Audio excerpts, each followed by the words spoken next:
All right, we're in Rogers, Arkansas at Onyx Coffee Lab. I'm here with John Allen, one of the co-founders, and I'm just so happy to be here. He's gonna give us a quick tour of the location. Get ready to see some really cool stuff.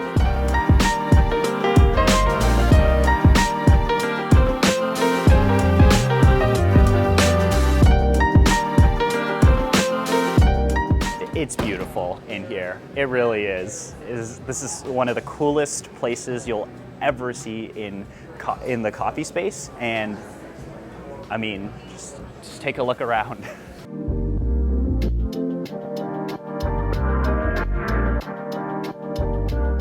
So did you design this yourself, or how did this all start, the cafe here? Yeah, this was a really old kind of train loading dock building, and we knew we were wanting to move the roastery to kind of the downtown area and be part of the community here, and kind of join that with our bakery and cafe and training lab and sort of everything. But this was really the only building we could find that could house all of that. Right when you walk in, you can see all of that, and that's amazing.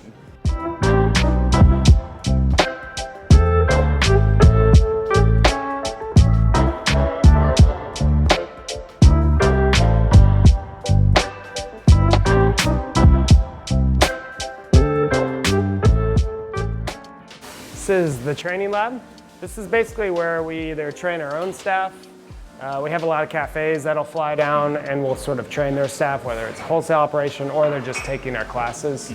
It's also used as a space to beta test a lot of new coffee equipment. So you'll see a lot of, anytime you come down, there's always like new grinders or new espresso machines that just show up as people send them to us, and we'll test them out and give feedback on it and sort of get a better understanding of what it's going to do either for the industry or the home user. So there's a lot of moving pieces always happening. There's a lot of just kind of fun energy here too, as everyone's sort of creating something. It's super exciting for us to come all the way to Arkansas and just honestly sit down and enjoy some coffee. Yeah. It's an honor to have you guys. If you could tell a little bit about how did all of this start? I mean, Onyx is just, at least in our eyes, one of the coolest places around, and you guys are doing a lot of amazing work in coffee, and we're super happy to be working with you guys. So Onyx started basically partly out of a love for coffee, but also I think both my wife and I, who's my co-founder, we had worked as baristas for a long time, all through high school, in college. Onyx was sort of born out of this idea that we wanted to be coffee for coffee people, for the industry itself, and that was really kind of what spurned that dream. Where did the focus of transparency come from? I mean, if we look at your website, we look at the coffee itself, like the box itself, there's a huge focus on transparency in coffee as well as in people, which is just very commendable, and I wanted to say, like, that is awesome. Thank you for doing that. But where did it come from? Yeah, the transparency, I think it was like, as we were creating Onyx, it was sort of one of the main pillars that we wanted to have in the company, because honestly, it was sort of born out of a real frustration. I was trying to learn everything I could about the industry. Once we kind of started, and especially once we started roasting and sourcing, I was asking a ton of questions. I was like that really annoying kid, like following every importer at every trade show, every producer, like trying to gain information just to really understand how everything worked. I think the goal was really that as we started kind of like culminating what we wanted to be, we just decided that if we would just publish all the data out there that we could receive, that slowly there would be conversations forming around it. And also for us, it would sort of take the place of these marketing terms we felt like direct trade or fair trade, or these different things that, like, some have real value and meaning. That's not to discredit them, but it also is to say that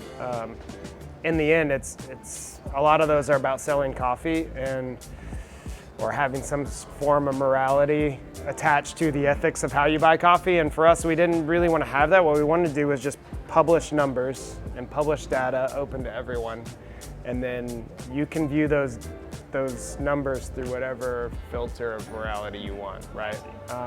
And what it ended up doing was really, I think, opening an educational door to, say, producers understanding what their coffee is valued when it cups a certain score in a certain region of a country, right? And so there starts to be thresholds built and equations built on the value of coffee instead of just someone's opinion or taking a look at the C market and trying to decide what the differential is for coffee. We've really seen Onyx push the industry forward, and that is now coming to the home in terms of getting that quality cup and really understanding Onyx coffees at home. We're really excited to have you on board with the xBloom, and it is an honor to be here with you as well. And I think we just wanted to share a bit about the partnership that Onyx and xBloom will have. So what is something you're looking forward to exploring with us with the xBloom? Or like, what does this unlock for you? Yeah, I mean, the thing that I love about the xBloom and the short time I've spent with both the brewer and with the founders is really like, I think, first off, their heart like for where they're wanting coffee to go, their commitment to quality and to sustainability at home in this kind of single cup format, which has been in some ways sort of the bane of coffee's existence. It's like, I get it, it's super convenient and quick, but it sets a bad precedent for everything else. And so I was really excited when I saw the brewer for the first time and kind of like heard about the way they were using this sugarcane packaging and that the coffee wasn't pre-ground and kind of like all the aspects into the brewer that you will know way more than I do about. But so that kind of like got me excited right off the bat. And then I think it sort of was a little bit of destiny in that, like, in the last 2 to 3 years for us, as we were this industry-focused roaster, we have started to see the education in coffee of the home user reach sort of this unbelievably high level, to where we really felt like the future of coffee was in this kind of like shift in home brewing and home espresso and these kind of aspects. And so I think this came at the right time, at least when we were sort of thinking this through on what is our next way to sort of like bring high-end specialty coffee and make these farmers that we love like household names. How do we bring that to someone that maybe wasn't a former barista or doesn't work in the industry? And this seemed to really be a good answer for that without compromising on the quality or the sustainability aspect. So yeah, it was like a match made in heaven. It was like destiny. Came at the right time, and so we were really excited to like kind of be a part of the launch and start to source coffees for it and just see how this thing can fully flesh out. What drew you to the xBloom? The people at xBloom like were very concerned with how the coffee was honestly going to taste, which is ironic. You would think that would be normal and people bringing over prototypes, but usually people want to talk about like bells and whistles and shiny lights and like things the brewer does. And what I really liked was before we entered a partnership agreement, their first like kind of thought or action was to fly here with the brewer and just let us taste the coffee. And I thought that spoke volumes personally. That's not normal we see in startup technology. Usually it's all the features or it's putting down a bunch of other competitors and why they're doing things wrong and not what they're doing right. And so I really enjoyed the fact that they let the coffee speak for itself, and it was delicious.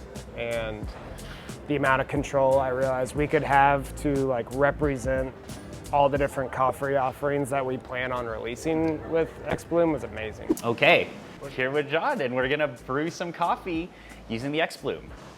All right, so I just tap it here. Tear off the lid.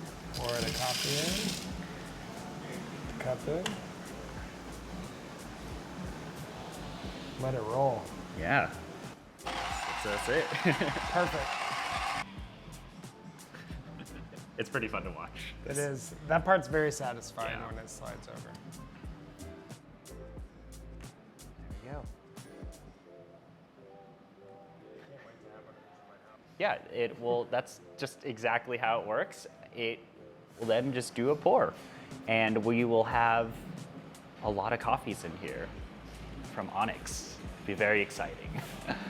I am excited that there's finally something that's like very convenient and easy to use, and yet at the same time like doesn't compromise on both quality or on the sustainability side of coffee, which is why we put in so much work into usually having these like kind of harder long-term brew methods. So this really takes like all that guesswork away, and it's going to be exciting. I think it'll also be fun for our team to like start to design the recipes around the coffees we're sourcing for this, and allow people to experience them how we would brew in the cafe, but they get to do that at home, which would be amazing. Yeah, and this will be awesome because we'll be able to properly represent the vision that you guys have for your coffees and how they're supposed to taste now at home, and it's super exciting. So we're really excited to have partnered with Onyx on this, and I'm really happy that you guys have watched this video and hung out with me and John, and we're just really looking forward to this. So thank you so much for watching this video, and we'll see you guys around. All right. Thank you. Thank you. Thank you.